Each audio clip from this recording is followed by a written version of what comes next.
কিশোরগঞ্জের ইতিহাসে সবচেয়ে বড় একটি টুর্নামেন্ট।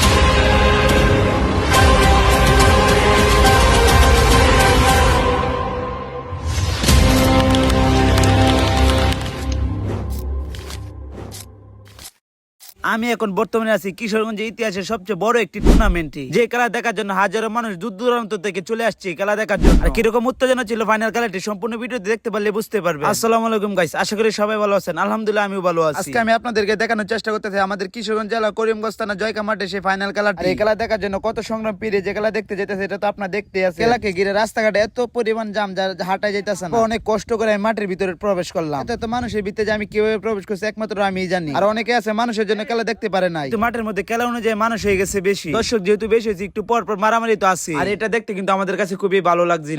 অন্যরকম দেখা যায়, বাস্তবে অন্যরকম দেখা যায়। একটু ঝগড়া হলে মানুষ ভাঙ্গে ভাঙ্গে পড়ে, যেটা দৃশ্য দেখতে আমাদের কাছে খুবই ভালো লাগছিল। আমি মনে করি প্রত্যেকটা খেলার অবদানে রয়েছে এই চাচা। শুরু থেকে শেষ পর্যন্ত অনেক সুন্দরভাবে পরিদর্শন করছে মাঠটিকে। যারা জয়কা মাঠের সম্পূর্ণ খেলাটি দেখছে তারা দেখতে পারবে চাচা অনেক কষ্ট করছে এই খেলাকে নিয়ে। এদের খেলা কতটুকু শখ হলে যে কাম্বার মধ্যে উঠতে পারে এটা আপনারা ভাবেন একবার। প্রায় হাজার হাজার মানুষ খেলা দেখতে পারে না, এর আশেপাশে আসতে পারে না, যেহেতু প্রচুর পরিমাণে জাম ছিল রাস্তাঘাটে। শেষ পর্যায়ে জায়গা না পেয়ে মসজিদের ছাদের উপরে উঠে গেল। কিছুক্ষণ আগে আমি দেখছিলাম এটার মধ্যে মহিলারা ছিল, এখন দিয়ে পুরুষরা বসে রয়েছে। এদের কত বড় গোলে যে গেটের উপরে উঠে গেল। সব মিলে জয়কার সেই ফাইনাল খেলাটি অসাধারণ ছিল। অনেকদিন আছে তাদের জীবন বাজি রেখে খেলা দেখতে আসছে। কিন্তু জয়কা মাঠে ফরেন ফুটবলারের আগমন, যেখানে ফরেন ফুটবলার থাকবে সেখানে হাজার হাজার দর্শক থাকবে, এটা স্বাভাবিক। বাংলাদেশি প্লেয়ারদের কোনো দামই দেয় না। ফরেন ফুটবলার থেকে বাংলাদেশি প্লেয়ার অনেক ভালো খেলে। ফরেন ফুটবলারের মধ্যে অন্যতম একটা প্লেয়ার আসছে সুলেমান সিল্লা, খুব পছন্দের একটি প্লেয়ার আমার সুলেমান সিল্লা।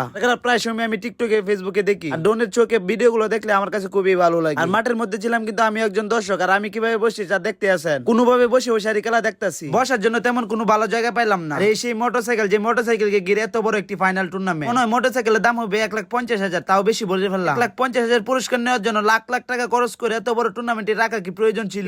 সত্যি বলতে সবাই একটি স্বপ্ন দেখে যে একটা টুর্নামেন্ট খেলার ফাইনাল জেতা। এটা দিয়ে বলরা আছে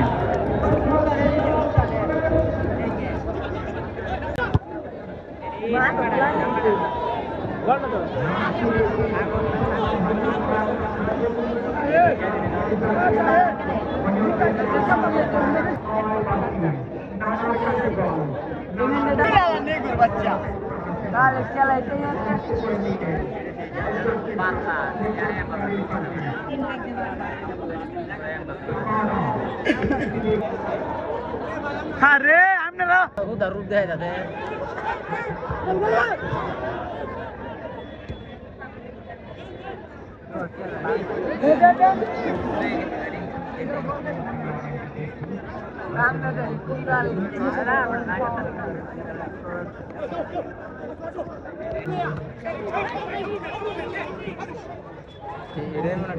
বল না হলে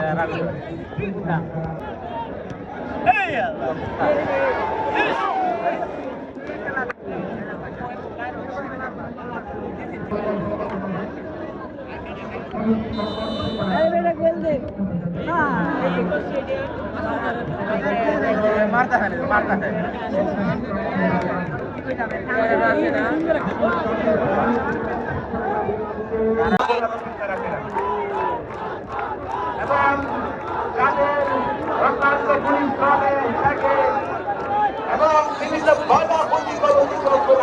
এই ছিল আজকের আমার ভিডিওটি কেমন হয়েছে অবশ্যই কমেন্ট করে জানাবেন। আর ফেসবুক পেজে ফলো দিয়ে আমার সাথে থাকবেন। পরবর্তী ভিডিও নিয়ে আবার দেখা হচ্ছে। আল্লাহ হাফেজ।